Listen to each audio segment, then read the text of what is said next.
성경 말씀은 창세기 37장 12절부터 24절 말씀이 되겠습니다. 이 본문 중에서 12절, 13절 말씀을 봉독해 드리겠습니다.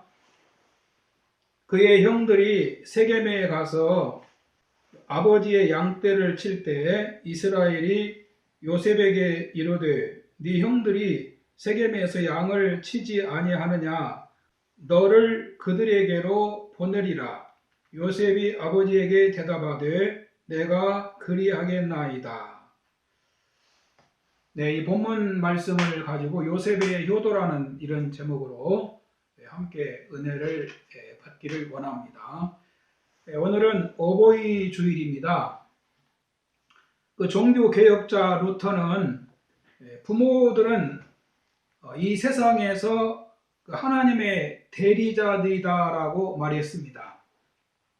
인간이 이 세상에 태어나서 하나님께 받은 최초의 선물이 부모님이라는 것입니다. 하나님께서 부모님을 선물로 주셔서 자녀들이 부모의 사랑과 보살핌을 받으며 살게 하셨습니다. 그래서 먼저 이 부모님을 주신 하나님께 감사해야 되고, 그리고 부모님을 공경하고 효도해야 하겠습니다. 안타깝게도 지금 우리가 사는 이 세상은 이 효 사상 같은 것이 거의 사라지고 없어졌습니다. 우리가 사는 세상은 이기주의와 개인주의만이 가득 차 있습니다. 인간이 가져야 할 기본적인 도리 같은 것은 다 매몰되고 시대 변화와 함께 타락한 인간의 욕심만이 숨쉬고 있는 세상같이 느껴질 때가 있습니다. TV에 OK 광자매라고 하는 주말 드라마가 있지요. 이 드라마에 보면은 이 두 집안 얘기가 나옵니다. 양쪽 집에서 사랑을 제일 많이 받고 자란 자식들이 첫 번째 집에는 결혼한 큰딸이고 또 한 가정은 아들이 둘이 있는데 큰 아들입니다. 큰 아들은 이제 변호사입니다. 그런데 집에서 그 사랑을 제일 많이 받고 자란 자식들이 이 부모 마음을 더 모르고 이 철이 없는 것으로 나오고 있습니다. 광자매 중에서 큰딸이 이제 결혼도 했고 하니까 동생들이 아버지에 대해서 싫은 소리를 해도 좀 다독거리고 설득을 시켜야 하지 않습니까? 한 발 더 앞서갑니다. 완전히 자기 자신밖에 모릅니다.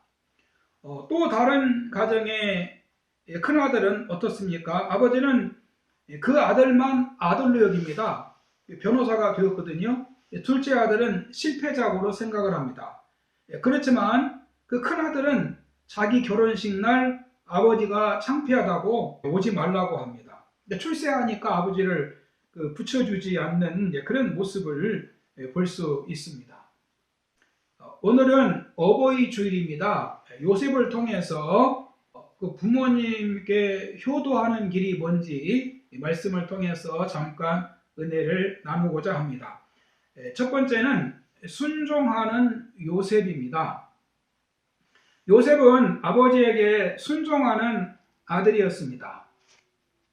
에베소 6장 1절에 보면 자녀들아 주 안에서 너희 부모에게 순종하라 이것이 옳으니라 라고 말씀합니다.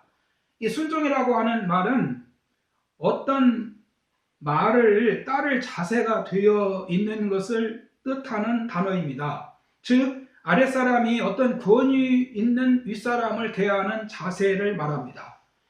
그래서 자식이 부모를 대하는 관계도 상호 이해로 순종하는 것이 아니고 상하의 관계에서 출발하는 것을 말합니다. 그러니까 잘못이나 틀린 것이 아니면은 주 안에서 순종하는 자세를 가져야 한다는 것입니다.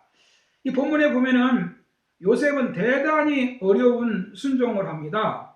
12절 말씀 보면은 이스라엘이 요셉에게 이르되 내 형들이 세겜에서 양을 치지 아니하느냐 너를 그들에게로 보내리라. 요셉이 아버지에게 대답하되 내가 그리하겠나이다. 이스라엘이 그에게 이르되 가서 내 형들과 양떼가 다 잘 있는지를 보고 돌아와 내게 말하라 하고 그를 헤브론 골짜기에서 보내니 그가 세겜으로 가니라 라고 했습니다.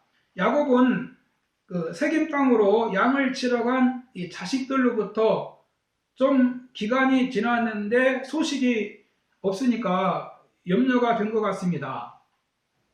지금이야 뭐 전화도 할 수 있고 또 어디든지 뭐 교통이 다 나 있으니까 금세 다녀올 수가 있지만은 그 옛날에는 모두 발품을 팔아야 했습니다. 그래서 야곱은 요셉을 보내서 자기 아들들이 다 잘 있는지를 보고 와서 말하라고 합니다. 소식이 좀 늦으면 참 답답했을 겁니다. 애들이 잘 있는지 무슨 일이 없는지 그러니까 그 소식을 전해주는 것이 중요한 것이지요.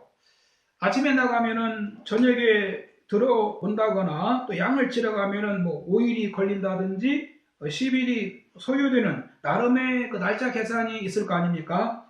그런데 자식들이 소식이 없으니까 요셉을 심부름으로 보낸 겁니다. 아니나 다를까 야곱 자식들이 어디에 가 있습니까? 세겜에서 도단으로 간 것이 밝혀졌지요. 세겜은 사실 야곱이 생각하기 싫은 장소입니다. 야곱의 딸 디나가 그 성폭행을 당해서 화가 난 아들들이 그 세겜 부족들에게 복수한다고 사륙을 자행했던 지역입니다. 그래서 세겜은 이 야곱 가족들에게는 아주 위험한 장소이기도 하고 또 꺼릴 수밖에 없는 그런 지역입니다. 그런데 야곱의 아들들이 그곳으로 양들을 몰고 간 이유는 아마 그곳이 초장이 좋았던 것 같습니다. 야곱은 요셉을 그 위험한 지역에 심부름을 보냈습니다. 그런데 요셉은 아버지의 심부름을 거절하지 않고 순종합니다. 부모가 자녀들에게 심부름 시키면 말을 잘 안 듣지 않습니까? 요셉의 순종은 사실 그리 간단한 문제가 아닙니다. 안전한 곳에 다녀오라고 하는 것도 아니고 또 요셉이 심부름을 가야 하는 곳은 거리도 멀고 또 위험하기 그지없는 그런 곳입니다. 곳곳에 이 마을들이 위치하고 있는 것도 아니고 대충 그 태양을 보고 위치를 감을 잡고 가야 하는 곳이죠. 가다가 들짐승을 만날 수도 있고 정말 혼자 간다는 것은 매우 위험한 길입니다. 그런데 요셉은 아버지 명령에 순종합니다. 여러분, 순종하는 것이 효도입니다. 요셉은 세겜에 갔습니다. 형들이 그곳에 없었어요. 요셉은 그곳에 가서 형들을 찾습니다. 다행히 요셉이 그곳에서 어떤 사람을 만나서 얘기를 듣고 도단으로 이제 가게 됩니다. 세겜에서 도단까지 거리도 한 30km 정도 된다고 합니다. 요셉이 떨리는 마음으로 세겜까지 왔는데 거기서 또 이 도단으로 형들을 찾아서 가는 겁니다. 하루는 좋게 걸어야 하는 거리지요. 순종을 하려면은 이렇게 끝까지 잘 해야 한다고 하는 의미가 있습니다. 요셉은 아버지 말에 순종했습니다. 여러분, 부모님이 자녀들에게 무엇을 주문하실 때 해되는 일을 주문하지 않습니다. 또 할 수 없는 일을 또 해달라고 하지도 않습니다. 이 부모님은 우리 자녀들이 정말 다 할 수 있고 또 자녀들에게 유익이 되는 것을 요구하시지요. 그래서 자녀들이 부모에게 효도하는 그 첫 번째 길이 부모에게 주님 안에서 순종하는 겁니다. 십계명에서도 보면은 그 사회생활의 첫 번째가 내 부모를 공경하라는 것이지요. 부모 말을 들어야 사회생활도 건강하게 할 수 있다는 것입니다. 그래서 순종이 효도입니다. 두 번째는 요셉은 형제 우애를 가지고 있습니다. 요셉은 자기 형들을 무시하고 또 싫어하는 마음이 없었습니다. 그러니까 그 멀리까지 형들을 찾아서 심부름을 갔을 것입니다. 그런데 요셉의 형들은 달랐습니다. 착한 사람들이 아니었습니다. 아주 대단히 불량한 생각을 지금 하고 있는 거지요. 요셉이 그 먼 길을 아버지 심부름으로 찾아왔는데 어떻게 대합니까? 요셉이 보이니까 저기 꿈장이가 온다 그러면서 죽일 궁리를 합니다. 혼자서 어떻게 이 먼 길을 왔느냐, 아무 일이 없었으니 다행이다. 이제 우리와 함께 있다가 같이 집에 가자 그러면서 칭찬해 주지는 못할 망정 요셉에 대한 시기와 미운 분노를 참지 못하고 요셉을 죽이고자 하는 겁니다. 그들은 아버지가 자기들보다 요셉을 더 많이 사랑하는 것을 싫어했고, 요셉이 자기들과 어울리지 않고 또 이상한 꿈 얘기하는 것이 기분이 나쁘다는 것이죠. 그래서 이 꿈쟁이를 죽여서 이 꿈이 어떻게 되나 보자라고 하면서 요셉을 죽이려고 지금 계획을 가지고 있는 겁니다. 여러분, 자식들이 서로 불화하거나 싸우는 것은 부모에게 불효입니다. 자식들이 서로 잘하고 의좋게 사는 것이 바로 효도입니다. 지금 요셉의 형들이 부모에게 막심한 불효를 저지르고 있는 겁니다. 요셉은 형들에게 음식이며 또 필요한 것을 가지고 여러 위험을 무릅쓰고 그 먼 길을 달려왔는데 형들은 아주 싸늘하게 비정한 짓을 지금 하려고 하는 겁니다. 부모의 마음과 달리 자식들이 싸우는 일들이 생기죠. 부모 모시는 건을 가지고 싸운다든지, 제사 문제 가지고 또 싸운다든지, 또 부모 유산 가지고 싸운다든지.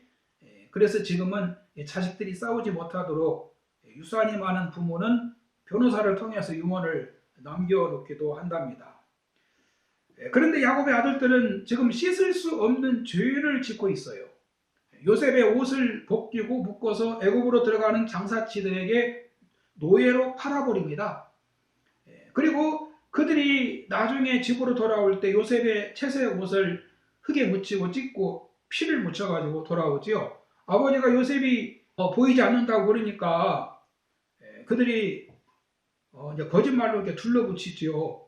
돌아오는 길에 이런 피 묻은 옷이 떨어져 있어서 이걸 주워왔다고. 그때 야곱이 그 옷을 보면서 그 아들 요셉이 해를 입었구나라고 하면서 아주 망연자실하고 얼마나 슬퍼합니까? 이 자식들은 이 부모의 마음을 잘 몰라요. 여러분, 그 야곱의 아들들이 애굽으로 식량을 구하러 갔을 때 그들이 식량을 구해가지고 오지만은 그 시므온이라는 아들이 잡히지 않습니까? 그런데 요셉이 다음에 올 때 막내 아들 베냐민을 데리고 오면 이 시므온도 풀어주겠다 해서 이제 그들이 돌아왔는데, 이제 야곱 집에 또 식량이 떨어져서 애굽에 가서 식량을 다시 사와야 할 때가 됐어요. 그런데 베냐민을 데리고 가야 되는데 야곱이 그 막내 아들 베냐민을 보내주질 않습니다. 그래서 이제 계속 시간이 이렇게 가서 어려움이 있게 되는데, 그냥 식량을 구하지 않으면 이제 다 굶어 죽으니까 할 수 없이 야곱이 아들 베냐민을 같이 데리고 가라고 놓아주지요. 그런데 그때 야곱이 한 말이 있어요. 요셉은 없어졌고 시므온은 잡혀있고 또 이 베냐민마저 잃을까 걱정이 되는구나. 그러면서 그 자식을 걱정하는 그런 야곱의 모습을 볼 수가 있어요. 이게 부모의 마음입니다. 부모는 자식이 열이면 열, 다 그 손가락 하나 깨물면 아프듯이 다 하나하나에 대해서 그렇게 사랑하고 아낀다는 것입니다. 그런 면에서 형제들이 서로 우애하는 것이 부모에게 효도하는 것이고, 그리고 또 우리 성도님들은 그 성도들이 다 하나님의 자녀이기 때문에 서로 사랑하면서 주님을 섬기는 것이 하나님을 기쁘시게 하는 것입니다. 할렐루야. 그 다음에 세 번째로는 부모님을 모셨습니다.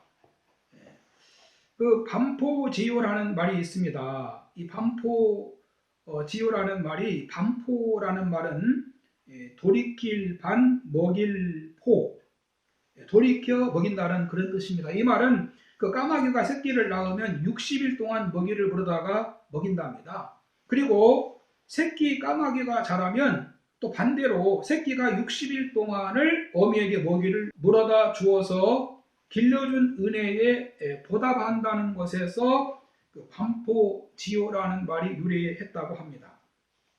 이 동물 세계도 이렇게 보온이 있는 겁니다. 우리 인간도 까마귀만큼은 해야 하지 않습니까? 여러분, 사실 까마귀보다 더 해드려야 됩니다. 우리 인간 사회는 꼭 까마귀만 또 못한 부모님도 있고 또 까마귀만 또 못한 이 자식도 있습니다. 참 불행한 일이죠. 그런데 오늘 이 요셉의 이 삶을 보면요, 그 부모님을 따뜻하게 모셔요. 창세기 45장 10절 이하에 보면은 당신들은 속히 아버지께로 올라가서 아뢰기를 아버지의 아들 요셉의 말에 하나님이 나를 애굽 전국에 주로 세우셨으니 지체 말고 내게로 내려오사 아버지의 아들들과 아버지의 손자들과 아버지의 양과 소와 모든 소유가 고센 땅에 머물며 나와 가깝게 하소서. 흉년이 아직 5해가 있으니 내가 거기서 아버지를 동양하리이다. 아버지와 아버지의 가족과 아버지께 속한 모든 사람에게 부족함이 없도록 하겠나이다 하더라라고 전하소서. 창세기 47장 27절에는 이스라엘 족속이 애굽 고센 땅에 거주하며 거기서 생업을 얻어 생육하고 번성하였더라. 야곱이 애굽 땅에 17년을 거주하였으니 그의 나이가 147세라. 요셉은 이렇게 부모님을 잘 모셨습니다. 결론입니다. 요셉은 예수님의 그림자입니다. 예수님도 이 땅에 오셔서 요셉처럼 하나님께 효도하셨습니다. 예수님 어머니에게도 효도하셨고 요셉의 효행을 통해서 그의 형제들이 구원받은 것처럼 예수님의 효행을 통해서 우리가 구원을 받은 겁니다. 그러므로 우리도 순종과 형제 우애와 경건과 섬김과 신앙으로 효행의 삶을 살 수 있기를 바랍니다.